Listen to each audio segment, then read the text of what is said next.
Perfecto, muchas gracias, Sebas.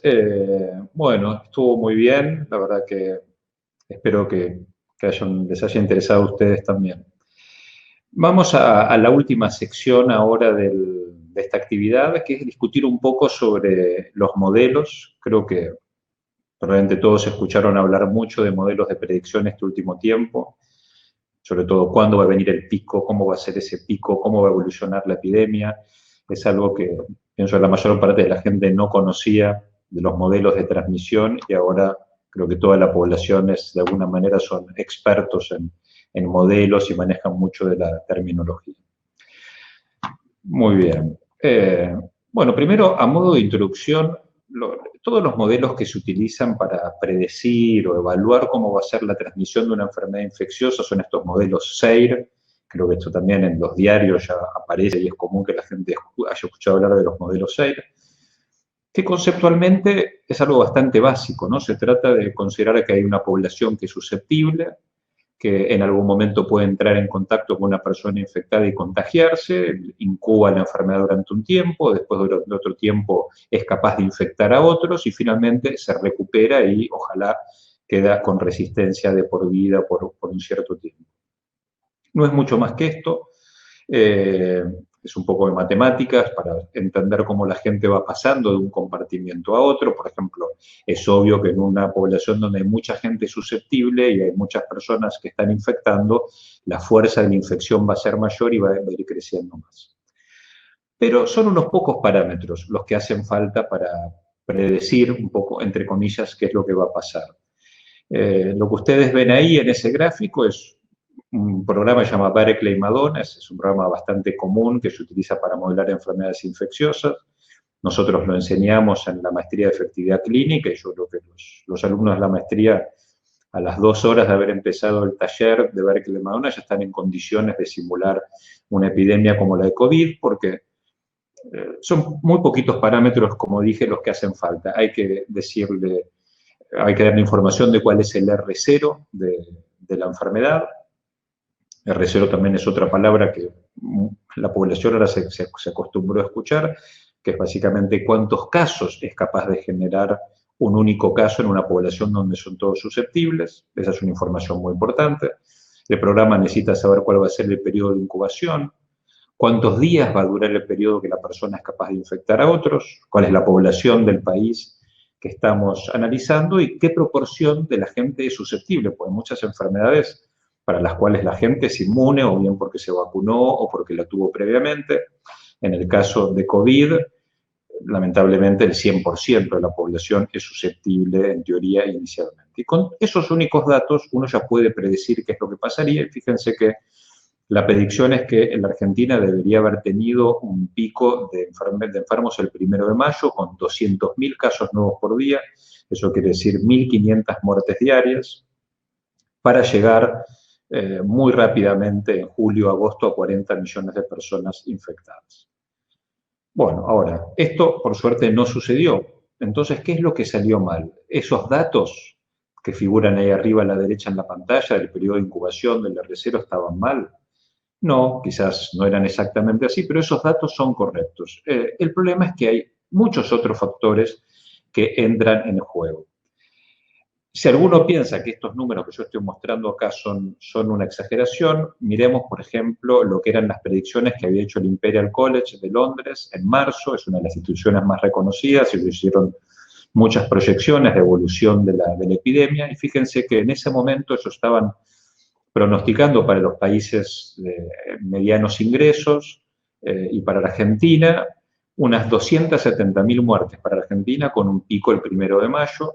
Eso si Argentina no hacía nada, y en un escenario más optimista, pensando que Argentina reaccionaba y hacía un lockdown y hacía aislamiento, igual iba a haber entre 140 y 120.000 muertes con un pico el 1 de julio.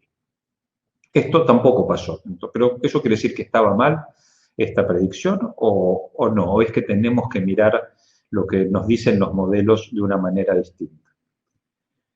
Así que ahora vamos a discutir un poco cuáles son las 3 dificultades al momento de modelar COVID y por qué los pronósticos de los modelos a veces no coinciden con la realidad, pero no por eso pierden utilidad, y ahora también vamos a ver por qué. El primero es que más allá de la transmisión del virus, los susceptibles, el R0 y esos factores que dijimos antes, es muy importante entender qué es lo que van a hacer los gobiernos, porque obviamente los países no se quedan cruzados de brazos viendo cómo la epidemia arrasa las poblaciones, o al menos la mayor parte de los países no hacen eso. Entonces la Argentina no hizo eso y la Argentina reaccionó y tomó una serie de medidas para frenar la evolución de la epidemia. Así que esa ya es una primera dificultad. El que quiere pronosticar con los modelos qué es lo que va a pasar en el futuro, bueno, tiene que pronosticar entonces también qué es lo que van a hacer los gobiernos. Eso es muy difícil. ¿Cómo se pronostica cuándo un país va a cerrar o abrir los medios de transporte, o el trabajo, o las escuelas, o las distintas medidas? Así que esa es una primera dificultad a la hora de querer pronosticar con los modelos, ¿no? Incluso si uno supiese exactamente qué es lo que los países van a hacer, el siguiente paso también es saber qué efectividad van a tener esas medidas. Ahí en el cuadro que ustedes tienen a la derecha eran las estimaciones que había hecho también el Imperial College sobre qué impacto podían tener las medidas, y ellos estaban estimando que un lockdown, un cierre total, como el que tiene la Argentina ahora, podía bajar el R0 a 1.97, lo cual por suerte tampoco fue cierto, y la efectividad fue mucho mayor en Argentina y en otros países. Así que no solamente es difícil saber qué van a hacer los gobiernos, sino también es difícil saber qué efectividad van a tener esas medidas. Y eso se debe, entre otras cosas, a el segundo factor que hace difícil modelar en COVID, que también el comportamiento que tiene la población es tremendamente influyente en lo que va a pasar con la progresión de la enfermedad. Esto se lo muestro a modo de ejemplo. Fíjense en el gráfico que está a la izquierda en la pantalla de ustedes. La línea gris que se ve son la búsqueda en Google de la palabra restaurante en Dinamarca el año pasado. Fíjense que esa línea gris viene más o menos estable y a mediados de febrero hace una montanita, eso es porque es el Día de los Enamorados en casi todas partes del mundo, así que la gente tiene la costumbre en Dinamarca y en otros países de salir más a los restaurantes y después continúa. Y la línea que está en azul es las mismas búsquedas, pero este año, o sea, estamos comparando este año con el año pasado. Fíjense que ya el 12 de febrero se nota un cambio con respecto al año anterior, de hecho no se ve esa pancita en las reservas del Día de los Enamorados y eso sigue cayendo. Pero fíjense también que recién el 18 de marzo, que son las barritas amarillas que se ven a la derecha, recién el 18 de marzo Dinamarca cerró oficialmente los restaurantes. Pero eso no quiere decir que la gente ya por su cuenta había empezado a tomar medidas antes, se había dejado de ir a los restaurantes antes, al menos en Dinamarca. Miren el gráfico a la derecha donde se compara Dinamarca con España. Si nosotros miramos solo las medidas de los gobiernos, bueno, veríamos que España cerró los restaurantes 2 días antes que Dinamarca. Sí, parecería ser que España en ese sentido debería estar mejor porque inició la medida, bueno, casi igual un par de días antes. Pero fíjense que en España la reacción de la población fue totalmente distinta a la de Dinamarca. Se siguió haciendo reservas para el Día de los Enamorados y a fines de febrero en España seguía todo más o menos igual a como era el año anterior, cuando en Dinamarca ya había una marcadísima diferencia respecto a años previos. Así que el comportamiento que tiene la población es muy influyente también, en un sentido o en otro, ¿no? En Estados Unidos, quizás muchos lo vieron, esta etapa del New York Times, anunciando que Estados Unidos estaba llegando casi a las 100.000 muertes por COVID, algo muy chocante, una noticia muy triste, pero ese mismo día, en muchas partes de Estados Unidos, la gente tenía una conducta que uno quizás no esperaría de un país que tuvo 100.000 muertes en cuanto a salidas y falta de protección. Fíjense que en esta foto la mitad de la gente no está usando ni siquiera, además de que mucha gente, la mitad de la gente no está usando ni siquiera nosotros acá llamamos los tapabocas, ¿no? Y finalmente, otro aspecto que dificulta son los aspectos clínicos y uso de recursos sanitarios, y acá me voy a detener un poco más en discutir por qué. Decir que va a haber 200.000 casos nuevos en un día no tiene mucha utilidad para nadie, menos para los decisores o para los gobiernos. Porque si esos 200.000 casos son resfríos comunes, eso no es un problema de salud pública y no justifica que cerremos todo un país en base a eso. Entonces, es muy importante en el caso de COVID entender de los casos que hay, bueno, cuáles van a ser leves y cuáles van a ser asintomáticos, cuáles van a ser moderados, cuáles van a ser graves, cuántos van a necesitar internación en sala de cuidados intensivos, cuántos van a necesitar respirador, porque esa es la información que necesitan los tomadores de decisión y es en base a esa información que se justifica cerrar o no cerrar las escuelas o los trabajos o aumentar las camas de terapia intensiva. Y ya para predecir entonces estas cosas hace falta mucho más datos, no solo el R0 o el periodo de incubación o la duración del periodo infectante. Necesitamos saber qué proporción de casos van a ser severos, cuántos días va a durar una hospitalización, qué proporción va a necesitar un respirador. Cada uno de esos datos tiene incertidumbre y a mayor incertidumbre son más difíciles también las predicciones. Acá les muestro como ejemplo, en el gráfico de arriba a la izquierda, tienen una estimación relativamente razonable de cómo podría evolucionar la necesidad de respiradores en Argentina. La línea horizontal punteada roja muestra la cantidad de respiradores disponibles que hay en el país y fíjense que según esta estimación, a fines de agosto el sistema estaría colapsado y más del 100% de los respiradores estarían en uso. Pero fíjense que esta predicción está hecha en base a una serie de parámetros, los tienen marcados ahí en rojo. Uno es un error bastante habitual que se comete cuando se hacen modelos. Si nosotros sabemos que los pacientes que requieren cuidados críticos van a estar 16 días internados, ese dato puede ser cierto, pero eso no quiere decir que esos 16 días van a ser en terapia intensiva. Quizás son 16 días en total, una parte es en sala general, van a terapia intensiva, después vuelven a sala general antes del alta. Entonces, quizás esos pacientes, en vez de ocupar 16 días de una cama de cuidados intensivos, solo ocupan 10, a modo de ejemplo, ¿no? Y otro parámetro que modifique es qué proporción de los pacientes en cuidados críticos necesitan respirador. El gráfico de arriba a la izquierda está hecho con una estimación del 80%, pero quizás no, ese número es exagerado, quizás solo el 63% de los pacientes en cuidados críticos requieren respirador. Y fíjense cómo cambiando solo esos dos parámetros, miren qué distinto es el gráfico de la izquierda, todas las demás cosas iguales. Solo cambiando eso, encontramos de que el sistema, al menos en estas fechas analizadas, no llega a la saturación de respiradores. Entonces, esto muestra qué influyentes son los parámetros que nosotros usamos en los modelos y Ariel Bardach ahora va a contar un poco más en detalle el trabajo que estamos haciendo, pero un modelo va a dar buenos resultados si la información que tiene es buena y si no, las predicciones no van a ser confiables o no van a reflejar la realidad. Bueno, ya para ir cerrando un poco esta parte, hay un estadístico que se llama George Box que dijo que todos los modelos están mal, pero algunos son útiles, y eso se aplica perfectamente también en este caso.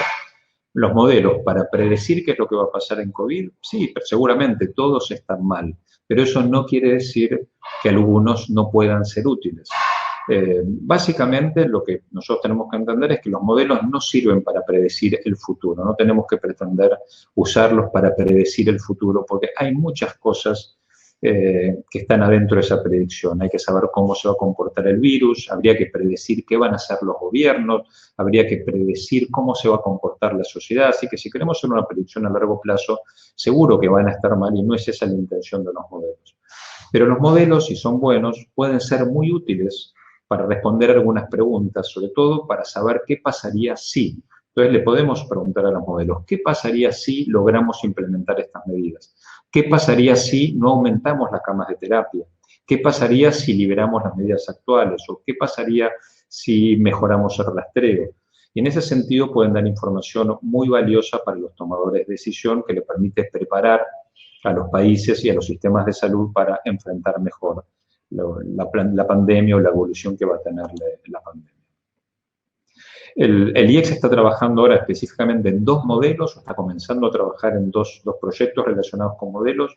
Uno es el desarrollo de un modelo para estimar el impacto que podría tener COVID en todos los países de Latinoamérica y el Caribe. Ese es un proyecto que está en marcha con financiamiento del BID.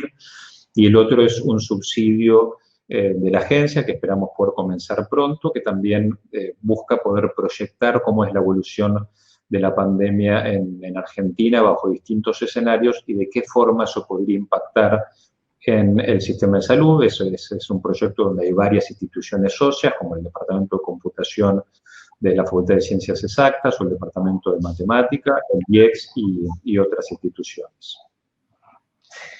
Bueno, muy bien.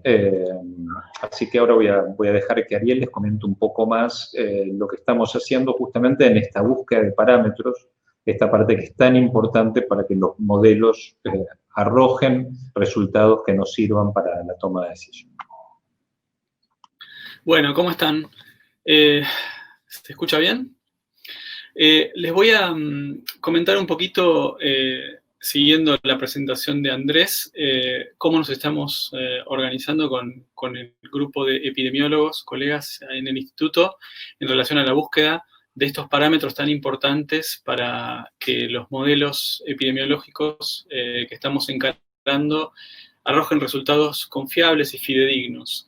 Es fundamental tratar de llenar los modelos, alimentarlos con los datos de mayor calidad de que dispongamos, pero también en la búsqueda de parámetros nosotros nos vemos atravesados por las mismas constricciones de tiempo que mencionaba Andrea previamente, y quizás tenemos que echar mano a cierta creatividad para buscar en lugares donde habitualmente no buscábamos. Por ejemplo, estas bases de preprints o preimpresiones que por ahí tienen artículos que no llegaron a la fase de revisión por pares, o echar mano a las redes sociales, Twitter, por ejemplo, buscamos en Twitter, buscamos en sitios de diversas sociedades y organizaciones científicas y lo pasamos por nuestro tamiz. Sin dejar de buscar, por supuesto, en las bases de datos bibliográficas mayores, en las cuales basamos nuestras búsquedas de ETS habitualmente.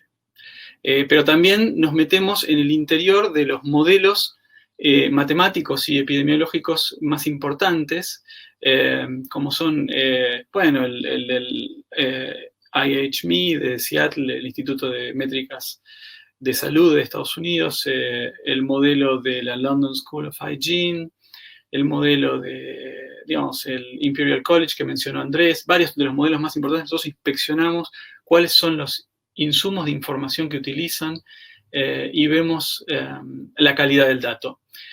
En relación a estos dos proyectos que acaba de mencionar Andrés, que son el financiado por el BID y el que estamos encarando con el Instituto del Cálculo de Exactas, muchos de los parámetros seleccionados son comunes. Por ejemplo, bueno, hay consignados algunos: la distribución de la presentación clínica y la gravedad de la infección por SARS-CoV-2, incluyendo la proporción de casos asintomáticos, es decir, cómo es la torta, de 100 pacientes, cuántos son asintomáticos, y los que tienen síntomas, cómo se distribuyen en los diferentes niveles de gravedad. El número básico de reproducción de caso, que da cuenta de la propagación o la capacidad de propagación del virus, así como aquellos Rs en momentos posteriores a medida que los países van implementando intervenciones sanitarias. Por supuesto, los tiempos, muy importante, los tiempos desde la infección hasta los síntomas, tiempo hasta la búsqueda de atención, tiempo en que los pacientes permanecen hospitalizados en la cama de UTI o con respirador y hasta la muerte o hasta su recuperación. Las tasas de letalidad y tasas de letalidad por infección, o sea, tasa de letalidad en casos y en infectados, el periodo de transmisibilidad, el tiempo promedio de estadía en la terapia o en ventilación, la estacionalidad esperada en la dinámica de la pandemia, esto es decir, si las estaciones de otoño-invierno tienen alguna injerencia en relación a la ocurrencia de mayores casos en relación a las otras estaciones, lo mismo que la humedad ambiente, la efectividad de diversas intervenciones políticas, solas o en combinación, el lockdown, el cerrar fronteras, que los chicos no vayan a las escuelas, es decir, establecer la efectividad de cada una de las medidas solas o en combinación, y la proporción de hospitalización según severidad.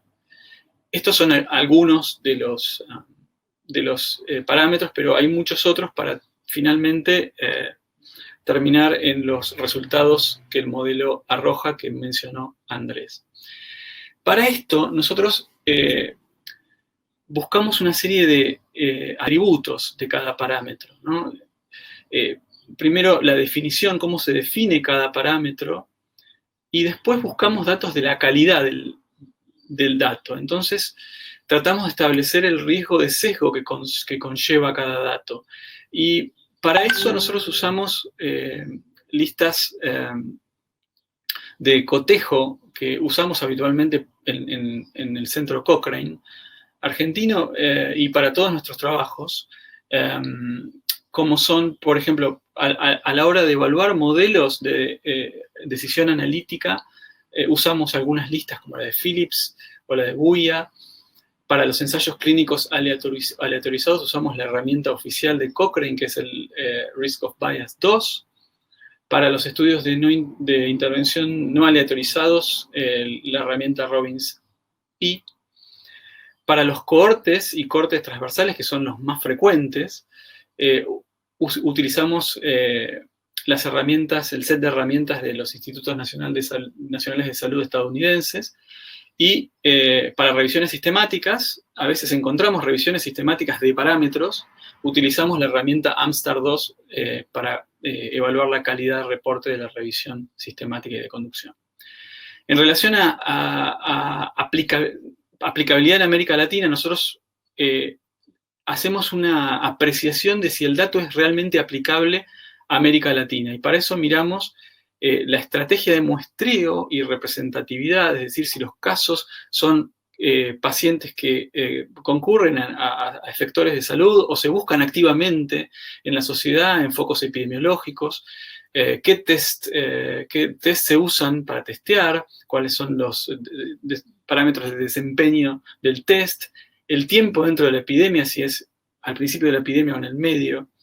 En cada lugar donde proviene el dato, las políticas o intervenciones que están siendo aplicadas, la estacionalidad cuando se toma ese dato y, como les decía, el tipo o el scope de la prueba, si es PCR, si es otro tipo de prueba. Una vez que le pasamos ese checklist a cada diseño, ahora les voy a mostrar en otra diapo un ejemplo. Nosotros extractamos el estimador puntual, los intervalos de confianza, que después nos van a servir para establecer la certeza del dato. Tratamos de caracterizar la incertidumbre y el tipo de distribución, si es normal, si es binomial. Eso va a servir para el análisis de sensibilidad. Y consignamos si la metodología de cálculo del parámetro es reproducible o no, y si la fuente está accesible. Por ejemplo, esto que estoy proyectando es uno de esos parámetros que les mencionaba en la diapo previa, que es, en inglés es Infection Fatality Rate, que es los fallecidos en relación a los pacientes asintomáticos más sintomáticos. Es decir, de todos los infectados, lo sepan o no, cuántos se mueren. Ese es un dato muy importante para los modelos. Y bueno, ahí hay 5 estudios que identificamos después de nuestras búsquedas exhaustivas.